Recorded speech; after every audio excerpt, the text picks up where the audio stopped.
Assalamualaikum. Welcome to Oxford Cambridge School. Today's online session is for the students of class 9. In this session I am going to explain them branches of biology.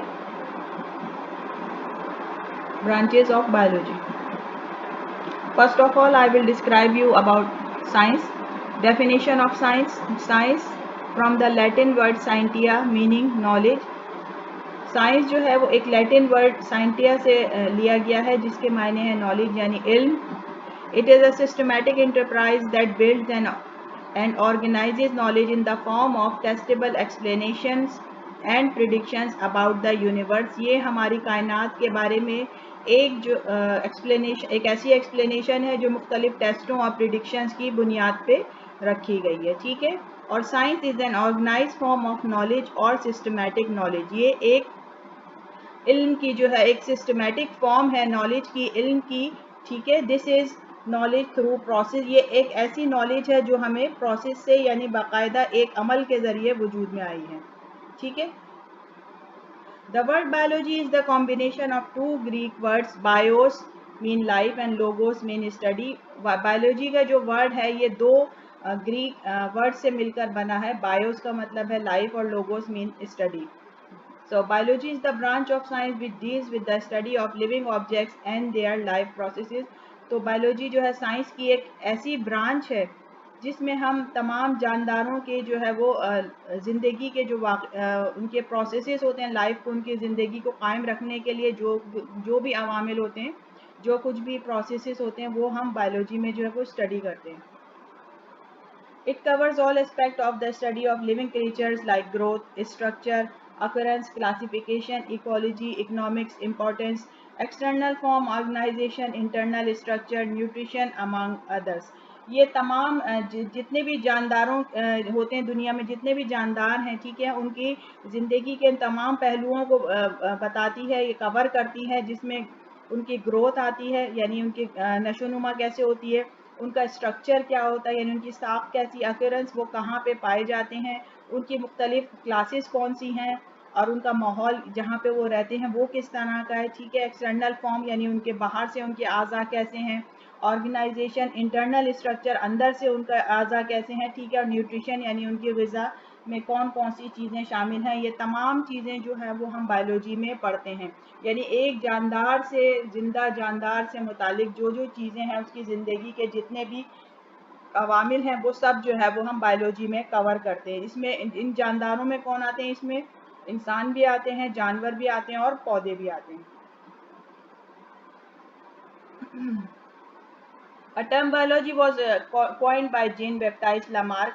Aristotle is known as the father of biology. Biology की जो term है वो जेन Baptist ने, Lamarck ने, एक साइंसदान थे, उन्होंने जो थी वो सबसे पहले यूज़ की बायोलॉजी के लिए. यानी जो इल्म है बायोलॉजी का, ये साइंस जो है वो लिविंग थिंग्स की, उसके लिए बायोलॉजी का जो वर्ड है वो सबसे पहले जेन बैप्टिस्ट ने यूज़ की थी.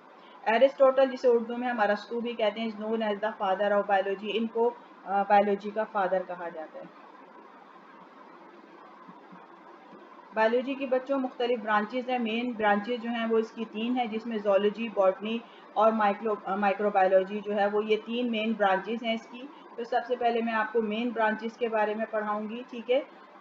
ज़ूलॉजी कौन सी? ज़ूलॉजी जो है वो एक ऐसी ब्रांच है जिसमें हम जो है वो जानवरों के ज़िंदगी से मुतालिक जो भी चीज़ें हैं वो हम स्टडी करते हैं. ठीक है. और botany is the branch of biology which deals with the scientific study of different aspects of plants and plant-like organisms, which includes algae, fungi, lichens, mosses, ferns, conifers and flowering plants. Botany जो है वो biology की वो branch है जिसमें हम plants के मुख्तलिफ तमाम पहलुओं को जो है वो, और जो भी ऐसे ऑर्गेनिजम्स हैं जो प्लांट की शक्ल में हैं, उनके तमाम जिंदे लाइफ प्रोसेसेस को स्टडी करते हैं. इन प्लांट्स में कौन कौन से आते हैं, इसमें ऐसे जो ऑर्गेनिजम्स प्लांट की तरह होते हैं उनमें जो है एल्गी है, फंजाई है, लीचेंस हैं, मॉसेस हैं. ठीक है. फर्न्स, कॉनिफर्स और इसके अलावा मुख्तलिफ फ्लावरिंग प्लांट्स भी जो है सबको हम स्टडी करते हैं बॉटनी में. द एंशियंट ग्रीक थियोफ्रास्टस 371 से 286 BCE is known as the father of botany. Theophrastus को जो है वो बॉटनी का फादर कहा जाता है. माइक्रोबायोलॉजी क्या है? ये भी एक मेन ब्रांच है बायोलॉजी की। Microbiology is the branch of biology that deals with the scientific study of law all living organisms that are too small to be visible to the naked eye. यानी हमारी खाली आंख से जो भी जानदार हमें नज़र नहीं आते, ठीक है, जिन्हें हम माइक्रो ऑर्गेनिजम्स कहते हैं, उनकी स्टडी जो है वो क्या कहलाती है? वो माइक्रोबायोलॉजी कहलाती है। These organisms include bacteria, archaea, viruses, fungi, prions, protozoa and algae, collectively known as microbes. इन organisms में bacteria, viruses, fungi, archaea, prions, protozoa and algae, ये तमाम के तमाम ऑर्गेनिजम्स जो है माइक्रोबायोलॉजी, ये सॉरी माइक्रो ऑर्गेनिजम्स में आते हैं। इनको कलेक्टिवली यानी इनको मजमूई तौर पे इनको माइक्रोब्स कहते हैं, ठीक है। क्योंकि माइक्रो का मतलब है स्मॉल। ये एनिमल्स इतने, ये ऑर्गेनिज्म इतने स्मॉल होते हैं कि हमें हमारी खाली आंख से दिखाई नहीं देते। इनको देखने के लिए हमें एक माइक्रोस्कोप की ज़रूरत होती है, इसीलिए जो है वो इनको माइक्रोब्स कहा जाता है। Antonie Philip van Leeuwenhoek is known as the father of microbiology. Leeuwenhoek जो है वो पहले साइंसदान है जिन्होंने माइक्रोस्कोप जो थी वो ईजाद की, और इन्हीं को जो है वो माइक्रोबायोलॉजी का फादर कहा जाता है। इसके बच्चों मेन ब्रांचेस के अलावा बायोलॉजी की जो है वो और मुख्तलिफ ब्रांचेस भी हैं, ठीक है, जिसमें से प्योर ब्रांचेस जो हैं वो हम स्टडी करेंगे। उसमें से कुछ ब्रांचेस जो है वो मैं आज आपको समझाऊंगी। नंबर 1 है morphology, anatomy, histology, cytology, cell biology, molecular biology, physiology, ecology, embryology, genetics, palaeontology, taxonomy, evolution, pathology. सबसे पहले morphology, it is the study of external form, size, shape, colour, external structure and relative position of living organism. ये जानदारों के जो बैरूनी आज़ा होते हैं, चेकिनी उनकी शक्ल कैसी है, उनका कलर क्या है, उनके एक्सटर्नल, उनके हाथ पाँव के जो स्ट्रक्चर है, बैरूनी स्ट्रक्चर, आउटर स्ट्रक्चर बॉडी का जो है वो कैसा है, वो हम मॉर्फोलॉजी में स्टडी करते हैं। Anatomy, it is the study of internal structure which can be observed with unaided eye after dissection. Anatomy में हम तमाम जो है वो यानी किसी भी ऑर्गेनिज्म जानदार के इंटरनली जो उसके तमाम टिश्यूज़ हैं और ऑर्गन्स हैं, उनको हम स्टडी करते हैं। Physiology it is the study of different types of body functions and processes और the functional activities of a living organism. इसमें हम किसी भी लिविंग ऑर्गेनिजम्स के बॉडी के जो तमाम फंक्शंस हैं, ठीक है, और उसकी बॉडी के अंदर जो कुछ भी जो वो जिस तरह के काम हो रहे हैं, जैसे रेस्पायरेशन है, एक्सक्रीशन है, डाइजेशन है, इसमें हम फिजियोलॉजी में हम पढ़ते हैं। Cytology, cyto mean cell, it is the study of form and structure as well as the function of cells including the behavior of nucleus and other organelles। बच्चों ये वो स्टडी है जिसमें साइंस की वो ब्रांच है, बायोलॉजी की वो ब्रांच है साइटोलॉजी, जिसमें हम सेल के बारे में स्टडी करते हैं, ठीक है। सेल का न्यूक्लियस और सेल के अंदर जितनी भी चीज़ें, जितने भी ऑर्गेनेल्स मौजूद हैं, वो हम साइटोलॉजी में स्टडी करते हैं।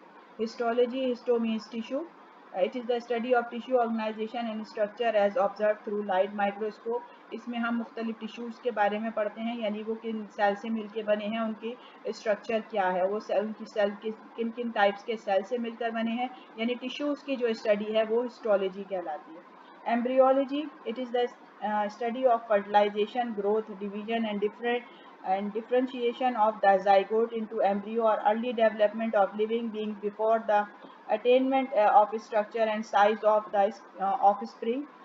इसमें हम जो है वो एम्ब्रियो क्या होता है बच्चों, जब भी कोई जानदार जो है यानी एनिमल्स और प्लांट जब बड़ा होने से पहले जो जिस फॉर्म में होता है, यानी अपनी पैदाइश से कबल जिस फॉर्म में होता है, वो उसे हम एम्ब्रियो कहते हैं। यानी प्लांट जब सीड के अंदर होता है और एनिमल जब जो है वो अपने एग के अंदर होता है, तो उसे हम एम्ब्रियो कहते हैं। तो एम्ब्रियोलॉजी जो है वो साइंस की वो ब्रांच है बायोलॉजी की जिसमें हम एम्ब्रियो से रिलेटेड तमाम बातें पढ़ते हैं।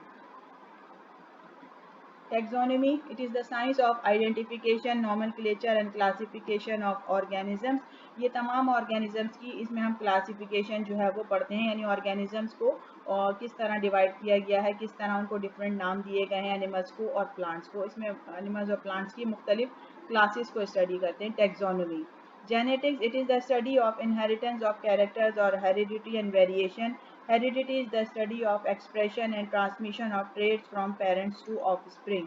किसी भी जानदार के मुख्तलिफ नस्लों में जो कैरेक्टर्स उनके ट्रांसफ़र होते हैं, ठीक है, और जो कैरेक्टर्स ट्रांसफ़र नहीं होते उसे हम वो तमाम चीज़ें जो हैं वो जेनेटिक्स में पढ़ते हैं।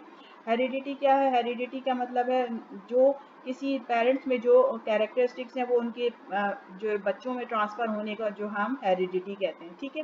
पेरेंट्स की जो ख़ासियतें हैं उनके अंदर जो बातें हैं, जब वो उनके बच्चों में भी उसी तरह जो ट्रांसफ़र होती हैं तो वो उसे हम हेरिडिटी कहते हैं। Ecology, it is the study of living organism, its relation to other organism and their environment. किसी भी जानदार का अपने माहौल और उससे माहौल से मुतालिक जो भी उसका रिलेशन होता है वो हम स्टडी करते हैं इकोलॉजी में। Evolution, it studies the origin of life as well as new types of organisms from the previous one by modification involving genetic changes and adaptation. किसी भी एक जानदार से जो है वो जो उसके दूसरे जो उसके आगे जो बच्चे पैदा होते हैं, चाहे वो एनिमल्स हो प्लांट्स हो, अगर उनमें कोई वेरिएशन वो अपने पेरेंट्स से अलग हों, कुछ भी उनमें अलग हो, तो वो वेरिएशन जो है वो किस वजह से, मतलब उनके कौन सी ऐसी बातें जो अपने पेरेंट्स से अलग हैं वो हम जो है एवोल्यूशन में पढ़ते हैं, ठीक है। Palaeontology, paleontology, it deals with the study of fossils or remains and impressions of past organisms present in the rock of different ages. बच्चों, जब एनिमल्स और प्लांट्स जो होते हैं वो डेड हो जाते हैं तो वो ज़मीन के अंदर दफन हो जाते हैं, मिट्टी के अंदर, और उनकी वो चीज़ें जो पत्थरों की में जो होती हैं वो मिट्टी में मिल के जो बाकी रह जाते हैं उनके कुछ बाकियात, तो उसे हम फॉसिल्स कहते हैं, ठीक है। तो फॉसिल्स की जो स्टडी है, यानी एनिमल्स और प्लांट्स के जो बाकियात, जो मरने के बाद जो उनकी चीज़ें होती हैं जो बाकी रह जाती हैं, ज़मीन में दफन हो जाती हैं और खुदाई के बाद हमें मिलती हैं, तो उसे जो है वो हम किस में स्टडी करते हैं? वो पैलियोंटोलॉजी में स्टडी करते हैं, यानी ये स्टडी है फॉसिल्स की। Cell biology, it is the study of morphological, organizational, biochemical, physiological, genetic development, pathological and evolutionary aspects of cell and its components. ये सेल और इससे रिलेटेड जितनी भी चीज़ें हैं, यानी उसकी डेवलपमेंट, उसकी जितनी भी डिजीज़ हैं, उसकी बायोकेमिकल फिजियोलॉजिकल प्रोसेसेस हैं, जितनी भी यानी उसका जो भी स्ट्रक्चर है, ठीक है, वो सब जो है वो हम सेल बायोलॉजी में पढ़ते हैं। सेल से रिलेटेड है बायोलॉजी की, ठीक है। Molecular biology, Molecular biology, it is the study of the nature, physiochemical organization, synthesis, working and interaction of biomolecules that bring about and control various activities of the protoplasm. Biomolecules क्या होते हैं? यानी किसी living organism के अंदर जो molecules होते हैं, ठीक है, जो एलिमेंट्स होते हैं उनके जो मॉलिक्यूल्स होते हैं वो बायोमॉलिक्यूल्स कहलाते हैं, ठीक है। तो बायोमॉलिक्यूल्स की जो स्टडी है, लिविंग ऑर्गेनिजम्स के अंदर जितने भी मॉलिक्यूल, जिस जिस तरह के भी मॉलिक्यूल्स होते हैं, जैसे किसी हमारे अंदर ऑक्सीजन भी है, हमारे अंदर कार्बन डाइऑक्साइड भी है, ठीक है। वाटर जो हम लेते हैं वो H2O से, हाइड्रोजन और ऑक्सीजन से मिलकर बना है। तो बायोमॉलिक्यूल्स यानी किसी भी लिविंग ऑर्गेनिजम्स के अंदर जो मॉलिक्यूल होते हैं उनकी स्टडी मॉलिक्यूलर बायोलॉजी कहलाती है। Pathology, it is the branch of biology which studies diseases in a plant and animals and their treatments. यानी कि लिविंग ऑर्गेनिजम्स की जो है वो जो भी बीमारियां होती हैं वो बीमारियां और उनका जो भी ट्रीटमेंट होता है वो हम पैथोलॉजी में जो है वो स्टडी करते हैं। यानी पैथोलॉजी में हम क्या स्टडी करते हैं? लिविंग थिंग्स की बीमारियों के बारे में स्टडी करते हैं और उनके ट्रीटमेंट। तो बच्चों, ये था आपका आज का लेक्चर जिसमें मैंने साइंस बायोलॉजी की डिफरेंट जो है वो ब्रांचेस आपको डिस्क्राइब किए हैं। उम्मीद है कि लेक्चर आपको अच्छा लगा होगा। ओके, अल्लाह हाफ़िज़।